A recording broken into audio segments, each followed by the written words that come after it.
So, what was your first job? My first job was babysitting. Yeah? And did you enjoy babysitting? Oh, I loved it. I fell in love with the kids, and to this day, you know, some of them are off in other states, and I don't know anything about them, but I would love to see them again. And were any of them a particular problem? not really. That's good. Now, was babysitting something you always wanted to do, or was there some other, dream that you had for your first job? Well, I wanted to work at the Sonic. You did? But, of course, my dad wouldn't let me. Oh, He yeah? said that wasn't something he wanted his daughter to do, so I didn't get to do that. Do you know which part of it he wasn't wanting you to do? Was it? He didn't want me to go out to the cars and wait on people. And, Yeah. You know, I don't know. He Was it had anything to do with roller skates? Was he It protecting might you? have been. He probably knew what a klutz I was. I don't. I know I'd fall right on my face, I'm sure. So are you glad that he kind of led you away from that? Or do you Not still sure, kind of but have it probably was best. Yeah. I've heard that here in town it's great to work for Sonic Oh, and yeah, that whole I'm company. sure. So I still want to work there, but Yeah. you know, Hey, I'm sure I don't that think Bob would let me. I think we might know somebody. Yeah. So, well, tell us your name and then your spouse's name and what ministry you oversee. Okay, I'm Brenda Evans, and my husband is Bob Evans. Not the Bob Evans that owns the restaurants, Yes. but I am the leader of the quilting ministry. Okay. And we call it prayer quilters because that's what we do. We, you know, we don't always know who is going to be receiving a quilt, so we start praying immediately when we start sewing. And Okay. So now, just by way of explanation, then these quilts are meant to encourage people to pray, right? That Right. maybe didn't make the quilt, but you are praying throughout the process of making the quilt. absolutely, That's yeah. awesome. We don't always know who's going to get that quilt, but yes, Yeah. that's what we do. That's cool. And so then, even after a quilt is made, then other people can still be a part of your ministry. In what way? Absolutely. We usually make the quilts at home, the quilt tops, and then we bring it in and we do a process called sandwiching. Okay. And we I like do- sandwiches. Yes, we all do. And so we put the top and then the batting and then the backing. And then some of the ladies that don't sew, they'll pin the quilt, and then some of the ladies will put in yarn. Okay. And that yarn is what represents the prayers when we get ready Okay. to do that. Yeah. So you don't have to be a master seamstress. No, That's great. no. Well, tell us about the purpose. I guess it may seem obvious, but what's the purpose of your ministry in how you see it? Well, we see it as bringing comfort to those who are in a crisis of some kind, Yeah. whether physical or mental or Yeah. anything, you know. I was going to ask you about that. So, like in situations of loss or going through a surgery, Right. maybe just a difficult life circumstance, Right. something. That's exactly what Yeah. we like to. Well, and what a great demonstration of that, because a quilt can bring so much comfort It can. on a cold day, Right. you know, but then to know that that's backed by prayers, that's a pretty Right. special thing. Very special. So what do you enjoy the most about your ministry? The fellowship that we have together. I bet. We have wonderful fellowship and we learn from each other. Yeah. We share ideas. No one in our group is better at quilting than the other. And It's not a competition. It's not a competition. And we don't mind if we say, hey, I didn't know that, and I've just learned something from you, and we just enjoy sharing those things. Yeah. That's awesome. Yeah.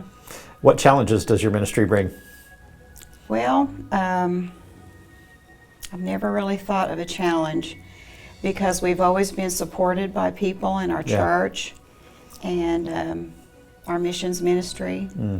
And in the beginning, it was a little hard. We didn't have the money, and but some of us use our own money for some of it, and then Yeah. the church provides some money for us. Yeah. Well, what needs do you have now? You mentioned a few of those needs early on, but where do you stand now? Right now, we're doing pretty good. We have lots of fabrics and everything to use. I guess maybe our main need right now is that we haven't been able to get together for over a year. Yeah. And just to be able to get together and Yeah. focus on who we're going to give quilts to again. Yeah. As far as other people getting involved in your ministry, how would they do that? What would that look like for someone to get involved in your ministry? Well, what they could do is just maybe call Amanda or me, and we meet like the second Tuesday of the month, 10 o'clock in the morning, and just come. Whether you can sew or not, some of the ladies come and they just go through our fabrics and straighten everything up. That's a ministry right there. Yeah. We need people to do that so that we can do the ones that sew. We can sew. Yeah. So really, you just need availability of people. Just be available. Okay. Well, that's awesome. Yeah. Well, I know that as that ministry brings comfort to other people, that you're doing that in a way that represents Christ. And so we thank you so much for doing that and doing that not just in your ministry, but in your life. Right. So thank you so much, Brenda. Oh. Anything else my you think pleasure. of? Well, I could give you some ideas of some of the things that we've been doing. Sure. That although we were off for the pandemic, some of us were making masks. Okay. I myself made over 400. Really? And I Wow. know some of the other gals have too. Yeah. And we gave, some people paid me, I didn't want them to, but they did give me a donation. So it just provided more money to buy things that I needed to make them with. And we also were able to give about 4 quilts last year, which normally we give anywhere from 10 to 20. Yeah. And we support CASA. We make quilts for them. Okay. Hospice. And then, of course, we provide for people who have needs through our church or friends. Yeah. And so do you have a need for more funding to buy supplies? At times we have needed that. We have, accumulated some money through the year because we haven't been able to use it. So we'll be all right for about a year. Okay. Yeah. As you think about each quilt that's going out to someone, I'm assuming sometimes it's a general quilt that anybody could have, but are there times where you've given a quilt that was specifically either a color scheme or a theme? Sometimes if we have someone is given, they have to fill out a form, and especially if it's a young person, and I happen to know maybe their favorite colors or something, the ladies will all get together and we'll try to make something special for them. Yeah. Yeah, and it's ministered to so many young people. Yeah. That have told me through the years that, I still have my quilt. Have my quilt. Yeah. And some of them still sleep with their quilt, even though they've outgrown the size of it. Now, years ago, I know you were doing some quilts for some of the boys at a local home. Yes, we did. And do I understand right that there were some times where that was the only possession that they had when they left? Yes, Was that was their their quilt? only possession. And it was really wonderful when we were able to do that because we were working through counselors that were Christians, and then that kind of all changed.